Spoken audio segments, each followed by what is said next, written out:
Hey guys, Stacy Feeney here with Zip Code Creative. Today we are talking about accent colors. So you have a brand color palette, right?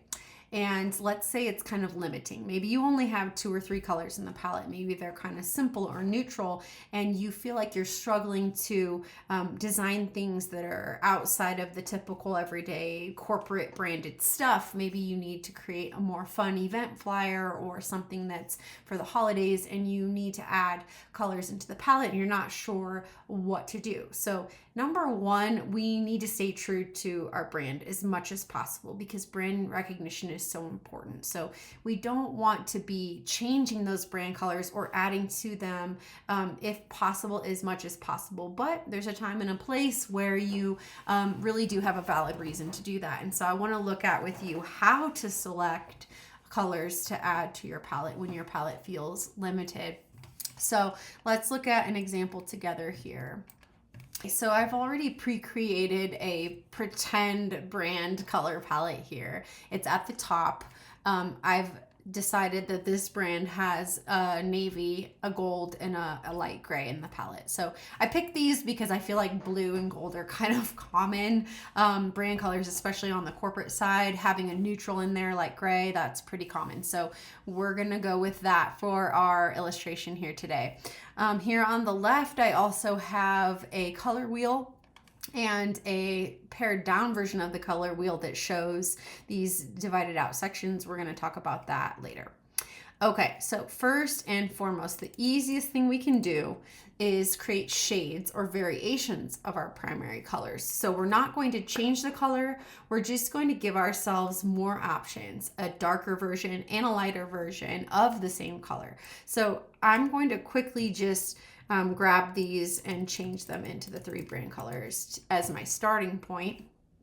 Now, I'm working out of Adobe Illustrator right now. You may not have access to that, and that is totally fine. There are tools out there for you to use on the internet, like even on Canva, to help you choose colors, but I'm working here in this tool today, and that should not affect or cause any issues for you.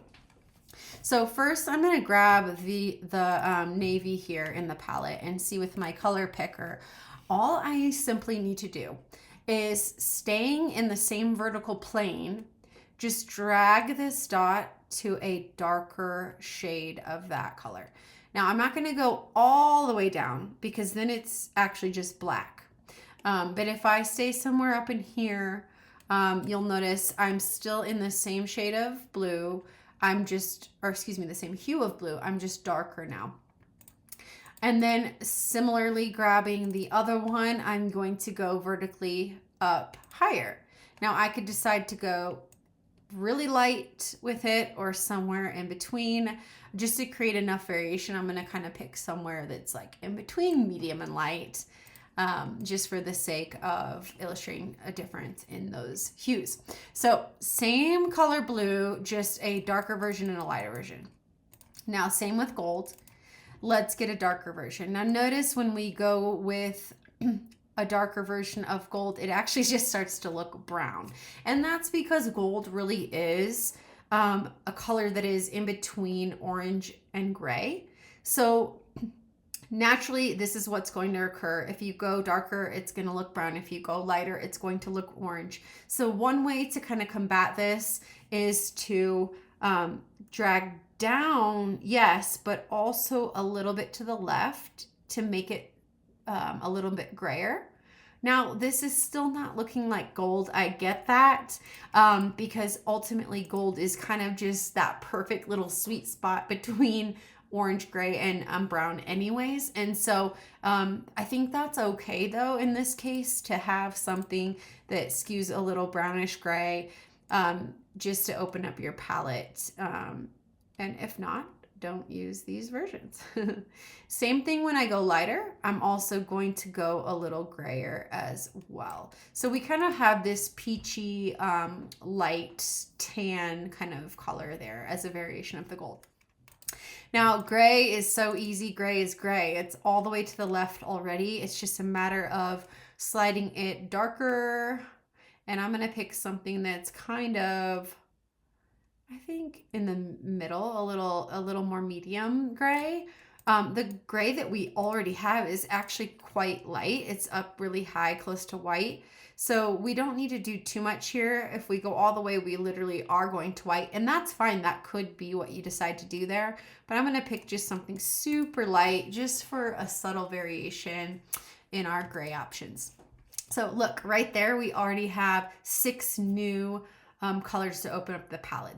This will create more contrast for you to work from, with layering and things like that. So hopefully that alone would do you some good. Now, if you are allowed to, make sure you do check with whoever's in charge of the brand if they would allow you to even add colors to it. Here's where I would go next. So for a secondary palette, now I call it secondary because we're now going to veer away from the main brand colors entirely, but we're going to start to choose colors that are complementary to them. So we're not going crazy out there to like some hot pink or something weird, but we're going to try to pick something that is complementary to what we already have. So that's a natural, easy place to go. I've also labeled these as accent colors to be used sparingly because chances are we're going to go brighter. And so while doing that, it's going to be pretty stark, pretty bright and eye-catching. And so it would maybe detract from the brand colors if used too heavily or too much. So really use that very sparingly as a way to maybe call attention to something important, like a special that you're offering or something like that. So the first thing we're going to do is find our complementary color of blue. So the way we would do that is if we look at our color wheel here down on the bottom left, we want to look at what's directly across from blue, and that is orange. So right there, the complementary color of blue is actually orange. So let me just sample that color as a starting point. Now, we look at this and we go, oh God, that seems a little stark. That doesn't feel quite right for the feeling and the vibe maybe of this brand. And so that's okay. But just as a starting point, we know we want to be in the world of orange.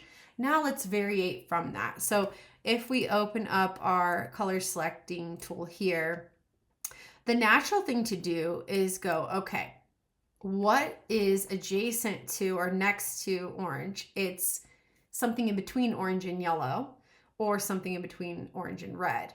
I would personally go towards yellow in this case because we have gold in our palette, and gold, it has a yellowy aspect, a warmth in that regard. It would be a natural place to go. So if we slide our color adjuster here to go towards yellow, so I'm picking something kind of in between orange and yellow now. That's quite nice. Like that feels better to me. It feels more natural, almost like a sunflower. We could take that. We could go darker with it. We could go even lighter. I kind of like it right in the, full hue choice there. That feels nice to me. It is bright. It is going to be a great accent color. You could even from here decide to do the shade exercise we did before on this accent color too. Get a darker version, get a lighter version, and have 3 options within that, right? We won't do that now, but know that's available to you as well. Now gold, okay?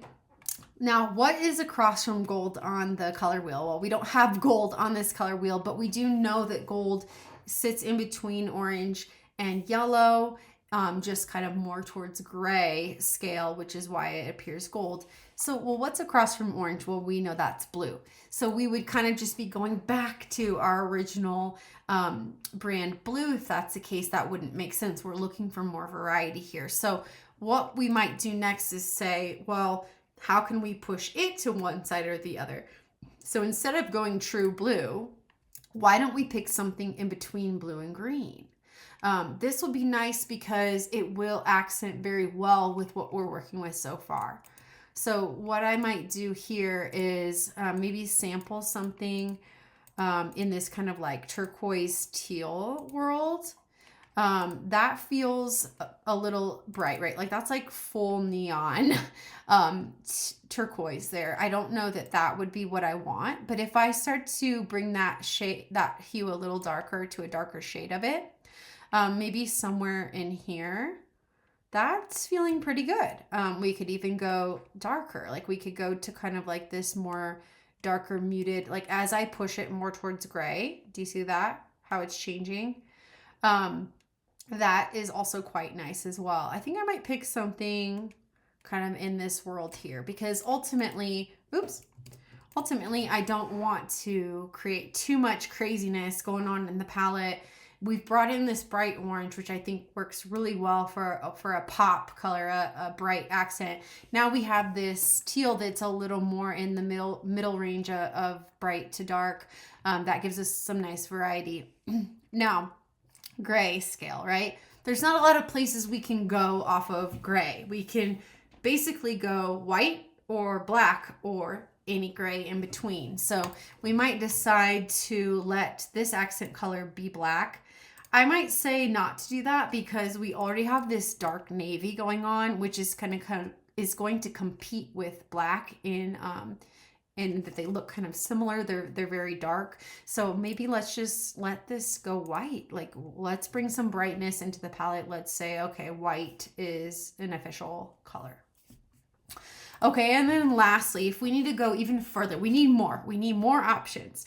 Let's look at what we would then classify as a tertiary color palette for the brand. So these would be special use colors only. So whereas accent colors are just to be used very limiting and sparingly, use these even more less and sparingly, really just to give you more options in special circumstances like a holiday, or just if you have something that just kind of falls outside of the realm of normal and you need more colors. So what I would do, what would be the natural thing to do, is to look at what we have so far and choose what's called an analogous color to one of these colors. So an analogous color is on this color wheel here at the bottom.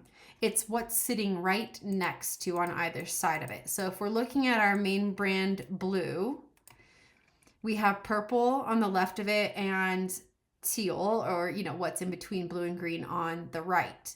So we've already used a color in the palette that is teal. So it wouldn't probably make sense to go that route. Let's maybe pick something that's more towards purple. So right away, I want to illustrate this to you. Now, if we go straight up like purple, that might feel that, I mean, it actually looks pretty good, but that might not feel right for you. Let's just say it doesn't. Okay. Let's just say, ooh, you know what? Purple isn't, that's kind of looking too pinky, too girly. Like we just don't really like purple. That's fine. Why don't we land somewhere in between blue and purple, which is really kind of more of an indigo color. So if I just slide my picker back towards blue a bit, and maybe pick something, might have been too far. Maybe pick something in this world. Like that's kind of cool. Like that's looking nice, right? Now we could go lighter. We can kind of get into the lavender realm here, which, now that I did that, I think I quite like that. Yeah, let's do that. Let's let the tertiary palette be kind of in this lighter space. There's something I'm liking about that. Okay, so we picked this kind of lavender color here. Now for our variation of teal, now where would we go with teal? So we either would be going back to blue, which we already know we don't want to do, or going to green. So for sake of illustration, let me sample this true green here. Now, that to me doesn't feel quite right with what we've been doing so far. Let's see how we can vary the green. Now, we could just simply go darker and kind of get into this world of like, pine trees and whatnot. That might be something you would like to go for. We might push it towards gray a little more, kind of getting into this emerald space. Maybe that feels better. But we could also take it even further and go towards yellow with the green.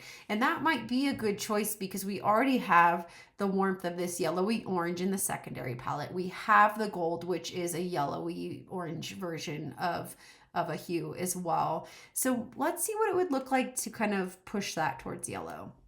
Now, Right now I'm still in this darker space. We're kind of getting into this olivey color, which is kind of nice. But then the question becomes, do we go kind of dark with it? Do we go lighter kind of in the middle? Or even like maybe our tertiary palette is just like this really light, like kind of this minty olive, green gray space over here. That's kind of nice, and it gives some variety overall in the palette where you have these like darks and neutrals up top in the main. You have these brighter hues in your secondary, and then you have these more muted, lighter hues in your tertiary. So that's really giving us a lot of variety to work with, a lot of contrast when we're wanting to do overlays. The look at this, the light green looks pretty good with that teal as well. And then the purple is looking kind of good with the orange. Now, I actually might lighten that up even a little bit more. I think I might. Maybe even bring it a little bluer, a little bit bluer. That's kind of nice, kind of earthy. But yeah, so that's where I would go with it. This is just an example exercise that I hope that was helpful to you. Let me know in the comments if you have any questions around color or how to choose color palettes.